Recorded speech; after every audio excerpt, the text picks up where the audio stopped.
You're listening to Supervision with a Vision, where we discuss all things supervision.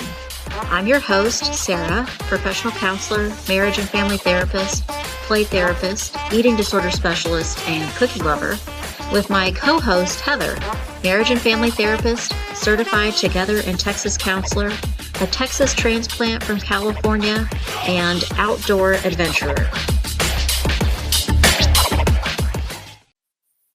Hi, welcome today to Supervision with a Vision. Today, Heather and I are talking about self-disclosure in counseling and supervision. This week, we read Why Teens Love Location Sharing in Psychology Today 2025. Heather, when we started talking about this episode, we were talking about first what self-disclosure looks like and why it's useful and all the dynamics related to that in counseling and supervision. And then adding in the complication of technology. Sure. So let's start. We have a couple of points in our article, but I wanted to start first with when you were in school and now as a supervisor of students and new counselors, what is the message about self-disclosure? I was taught initially don't do it. At all? Like that there was a time and a place for it. And this is like in, I don't know, whatever, the first counseling classes. There's a time and place for it. And that would be, for instance, if you were running a recovery group and you identified with that population that you could disclose, that would be allowed if you wanted to. But it's really changed a lot since then. And then I think as I took more specialized classes in like family and different things like that, it was like kind of opened the doors a little bit more for self-disclosure with certain things. And tell me, so that isn't my experience in school. Right. So tell me more about like in a class or a teacher said, don't self-disclose. So I had at my school, we had all different types of teachers. And my two that I would say were my main teachers were like, don't disclose, don't do it. It causes too many dual relationships. It was like, don't ever do it. And then by the time I got further along, it was like, oh, but you can do it here and also here and align with your client and let them know your experience. And like it shifted. But the initial message we got was like, don't touch it. It's fire. Was that confusing to you? Oh, absolutely. At first they said no, and then they changed their mind. Right. Kind of, sort of. Okay. What about students or new counselors that you're working with now? What do you think the message is that they're getting in school? I don't think they're getting the same. I think it's much more about that it's more open to disclose. I have two supervisees that came from the same college, and that school in particular was like very like have discretion, but like it can be a very valuable tool. Another one that went to a different school was probably more conservative about like, don't tell them, more of the phrase of you don't have to tell them anything about your life. Okay. I think then my experience might be an exact flip of yours. Okay. You've gotten the opposite. Yeah. I think the message I got in school was that, and I feel like I say this in supervision quite a lot also, that you are part of counseling. Who you are is part of the way that you're a counselor or how you interact with someone. And that in and of itself is self-disclosure. So 100% you're always doing would be that to saying some that, degree. yes. And then, so like I'm saying, like the flip experience of yours, because I have come across so many students, new counselors, and one of the universities that I taught at really emphasized do not ever self-disclose, period, the end. Never, ever do it. Ever. So maybe it's gone full circle around. I don't know. But then my experience matched with theirs. So so them having been taught in a very, very, very concrete way. Right. I'm going to say concrete. Let's say black and white. Okay. I don't know. Right. Divisive. In a very divisive way. Do not self-disclose. And then my attitude that we're always self-disclosing, whether we're using our words or doing something else, where there's always in some way that we're self-disclosing. And so we should do that with intention and be thoughtful about it. Right. So throws them off so much. Mm-hmm. I wish I could remember what class I was teaching, but um, I'm being provocative.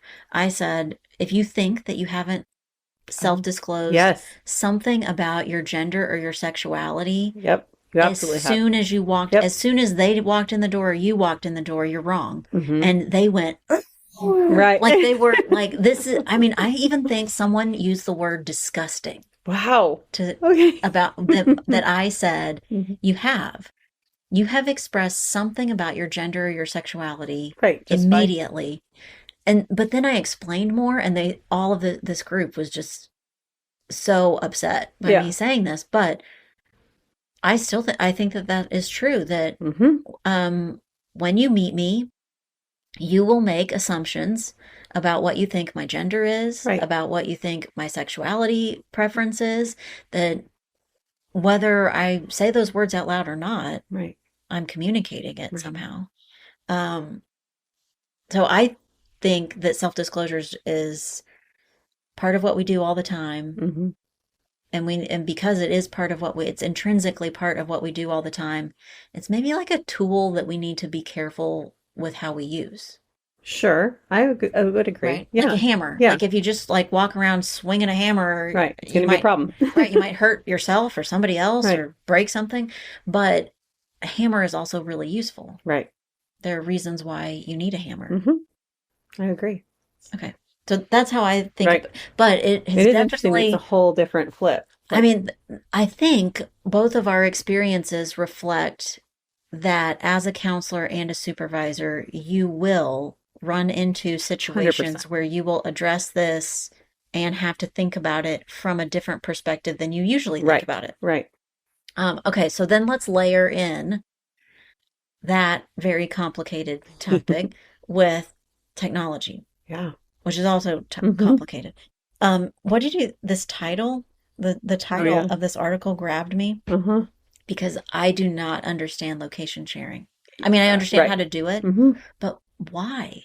I don't.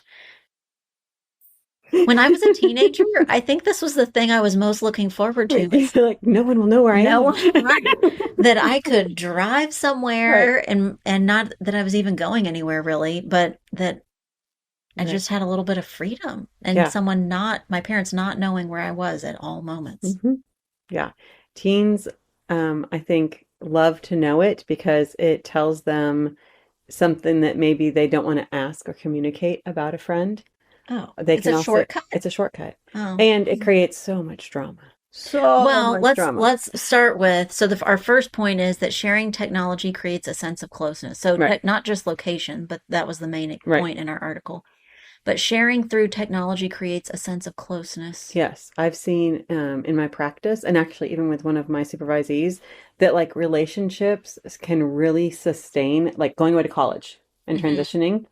How great is it now that you can just FaceTime your best friend in college Yeah. and like see them and talk to them even if they're across 48 states. Like it Hmm. doesn't matter where they are, you can maintain those friendships. And so there's less of that shit. You still have your college friends, but that whole point in life where you're like leaving one group and moving forward to a different group is a completely different dynamic now than it ever was Yeah. before. I don't know. Maybe today I'm feeling maybe anti-technology. I feel like that's that, and maybe I'm also just the naysayer today. No, we But don't want what's to. it like? Yes and no, because isn't it? I mean, it doesn't feel like genuine closeness. Like sharing memes back and forth with people. Is that Right, a real right. genuine closeness No, or I like, think it's much more about connection on yeah, like a video chat or yeah, some kind of like yeah.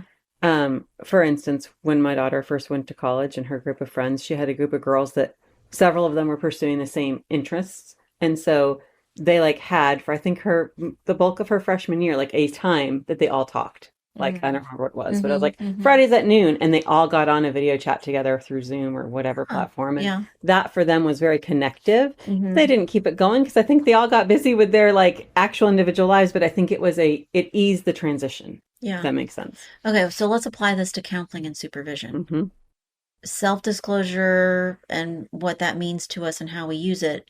But on top of that, that technology creates a sense of closeness. So, are you using technology that creates a sense of closeness in counseling and supervision? I mean, I guess video like sessions, like on like Okay. I guess that can create that. I don't know that it's intentionally creating something, but I'm not doing like as far as things like social media goes or groups or anything like that. No. Do you think there's a place for that in counseling and supervision? There probably is. Like, probably right now, without me thinking about it, I bet that my supervisees and I are parts of the same, like, Facebook groups or say, you know what I mean? Like the Mm. things that are common here locally to us. Mm-hmm. So I think Mm-hmm. that it can happen. Yeah. Like, I'm working on revamping my website and thinking specifically about how do I communicate who I am sure. through Hmm. the website. When people get this flash of your website coming up, Right. what Like, picture did they get? Yeah. right. That visually what it looks like is Sure. part of that. The content, the words on the website, part of that. Hmm. Um, the information I share, like what pages are connected to my website, maybe Hmm. does that. So I think that can create Yep. a feeling of knowing me. Right. Um, there are a lot of counselors, supervisors that do have social media accounts for the purpose of promoting their Oh, sure. practice Like, or what they're yeah. doing. Um, do you think that's effective in creating a sense of closeness? Stay with us. We'll be right back. Hey, quick question for you. Are you someone who wants to be fit, healthy, and happy? And what if I told you could get your dream body by simply just listening to a podcast? I'm Josh. And I'm KG, and we are the hosts of the Fit, Healthy, and Happy podcast. Listen, we get it. Fitness isn't easy. Carbs, no carbs. Just stop, okay? It doesn't have to be that complicated. And that's why we made this podcast. We get straight to the facts so you can become your best you. So the way to check us out is click the link in the show notes or search Fit, Healthy, and Happy podcast on any of the major podcast platforms. We'll see you soon. I don't know if it's a sense of closeness. I would say it's more about mass marketing and maybe you find clients Yeah. that way, or maybe. Well, but then that's what I was saying about technology. Hmm. That it's It's that to fickle. me it doesn't feel very Right, genuine. right. It's very surface. Hmm. What about, but that's really the Big message that emphasis. you send Right. to a lot of people. But as a counselor or supervisor, how you might use technology to create a sense of closeness with the people that you're actually working with, like a Oh yeah. supervisee. I mean, for instance, my supervisees know they can text me day or night. Hmm. If they've got something that pops up or they need to have a conversation outside of our scheduled time, I want to be 100% accessible to them. So they know that, and they know that like I'm available to them. And so they can text me like, hey, heads up, I Yeah. had to make a report tonight and I'm really sad about it, or Yeah. I just want to talk to somebody. Huh. Or they can just say, I'm stuck. I'm trying to write a note about this and I don't know what to do. So Hmm. obviously most of those things are going to end up in a phone call, but I do think it makes me more accessible, which probably Yeah. promotes closeness. Yeah. I don't do any of that. I don't really want them to do any of that. You're like, no, stay away. I don't want a text message. Yeah. I mean, I occasionally get them, but probably the way that I respond to them communicates that is not a preferred form of communication for me. Ah, That I might get a text message, with and I'll respond with something like hmm addressing whatever, but, usually we keep it to supervision. But I think also that has some to do with where your supervisees are at, like Oh, 100%. Yes. how much direction they need or Hmm. support they need at that. Hmm. And I guess too, you're saying, well, you're saying you would answer a text message about anything. Pretty much anything from them. I mean, not Yeah. that isn't across the board, but like, and I'm also pretty clear that like, hey, my phone goes silent and goes to do not disturb. I have hours that like in the Mhm. evening it goes silent and it's not coming back on till the morning. So Yeah, it's, yeah. you know, I mean, like again, like in contrast, if I got a text message about writing a note, I'd be like, "Are you kidding me?" mhm. You're like, no, And I would right. probably respond. With, are you kidding me? No, I mean, I think part of my communication that is not text worthy in my mind or in my world Right. is that I would wait a while. Mhm. They'd get a response that day, but it would be I mean, well that might be true. well I might past- be a little choiceful on right. response. It would be past the point where I expect that they're still sitting Sitting at in the front of the computer. note. They're still writing. They're Right, still yeah. writing. I mean, like, Yeah. hope you figured that one out. Right. Let's talk about it later. next week. Yeah. I think that's how I would Yeah. communicate that. Okay, so maybe we can use it as Sure. what about, I mean, this could be a very long episode because there's just so much to Right. talk about related to disclosure and technology. Lots of online platforms that offer texting as a service to their clients. Yeah. That's technology that's creating technology. a sense of Yeah. closeness.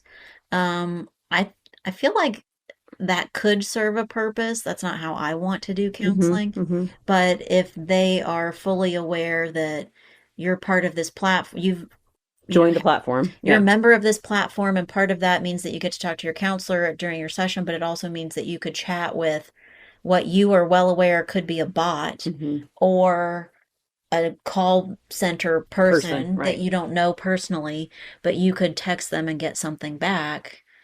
I think that serves a purpose. Sure.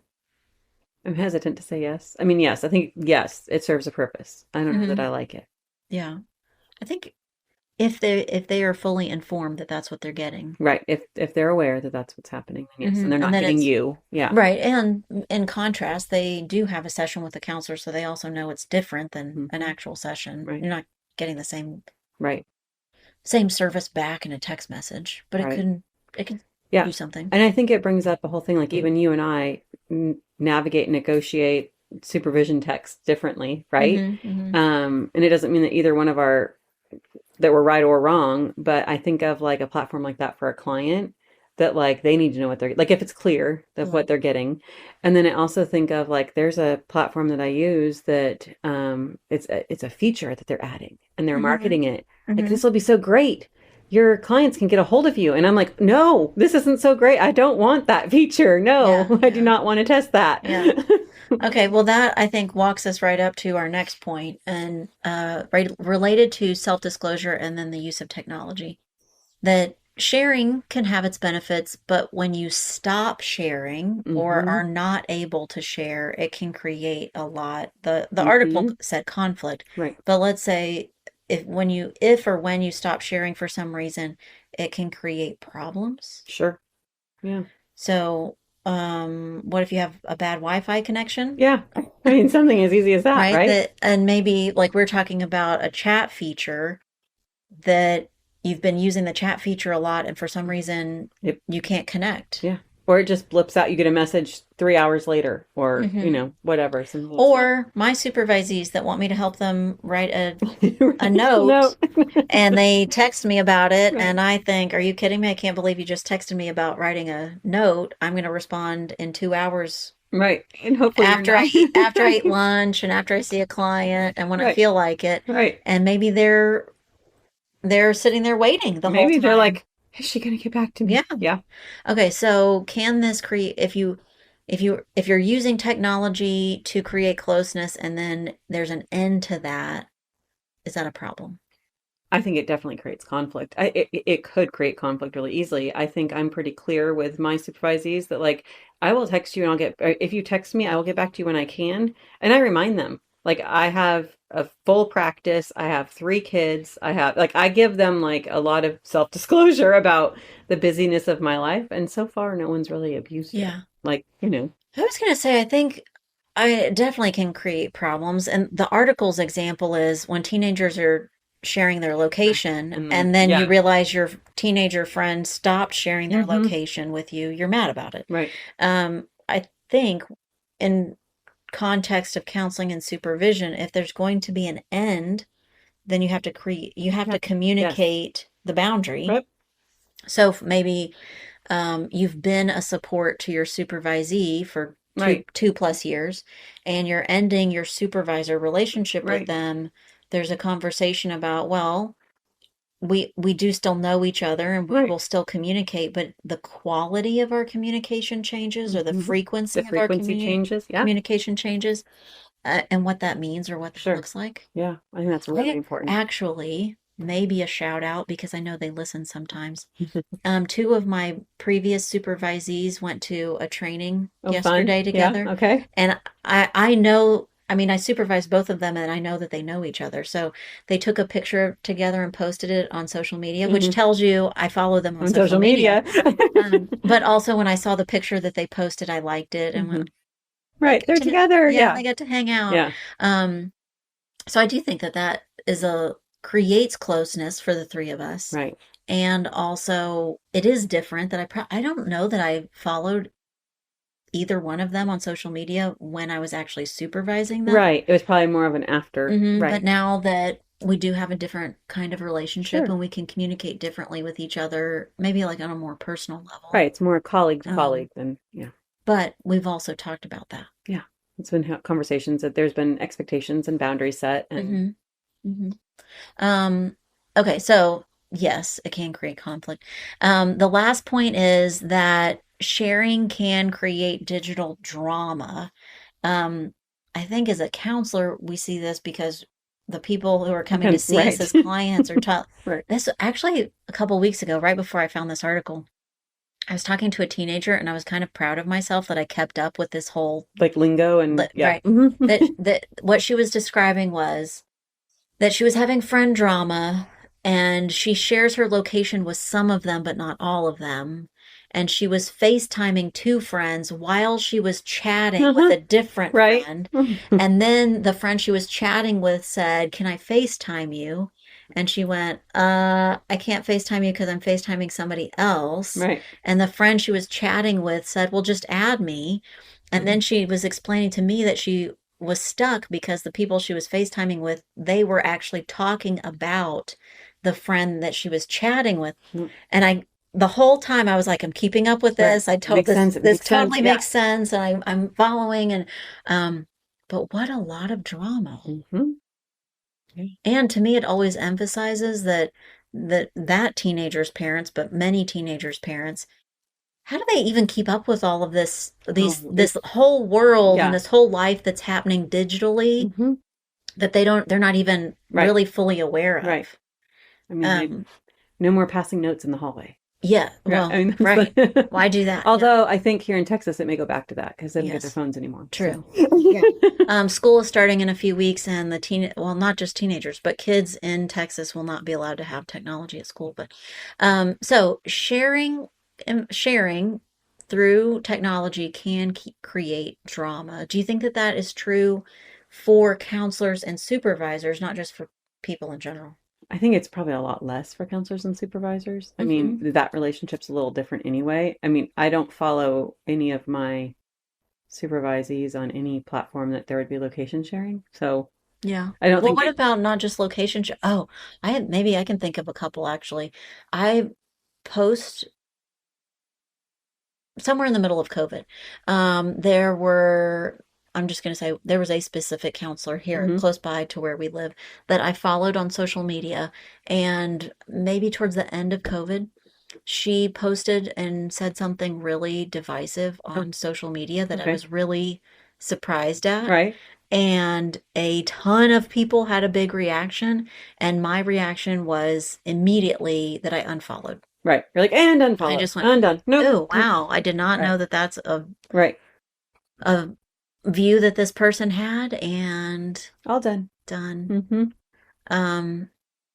So I mean that was a kind of drama free because I just opted out. Right. But what about, I can think of other times where maybe not because you follow, not because you're sharing location, but you come across oh yes, that has happened to me. Somebody's profile, or they come across your profile, or not just their profile, but something somebody posted, and you're like, oh, right.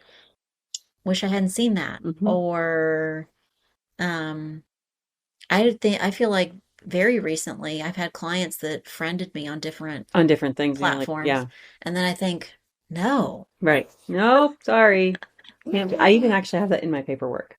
That if you find me on, and I used to just say like Facebook or social media, but now it's a bigger disclosure, like technology disclosure that says I'm not going to be your friend. Not, we're not connecting. I'm gonna maybe have to. You can borrow my wording. Considering that because you are then circumventing. Right. Don't even ask. Digital drama. You're just gonna get around that because you're acknowledging. Yep. Right. By doing that, there's a potential for digital trauma. Well, and I think the difference is that with anything digitally, it can happen at any time, any day or night, no matter what. Mm-hmm. The likelihood of you running into your client at Target, sure, it could happen, Mm-hmm. right? But the likelihood of that is so small, and your worlds could pass because you could be on different aisles. Yeah. The likelihood of you crossing a client in a digital world is so much higher. Yeah. Yeah. Well, so Heather and I mean, again, that big conversation around self-disclosure, but also the complication of use of technology. Heather and I are interested to hear what you were taught about self-disclosure and what self-disclosure looks like in your practice now. Thanks today for listening to Supervision with a Vision. You've been listening to Supervision with a Vision. Head on over to iTunes to subscribe, rate, and leave a review. Be sure to check us out on Facebook and Instagram at Therapy Academy to join the conversation and get show notes. We'll be back next week with more Supervision with a Vision.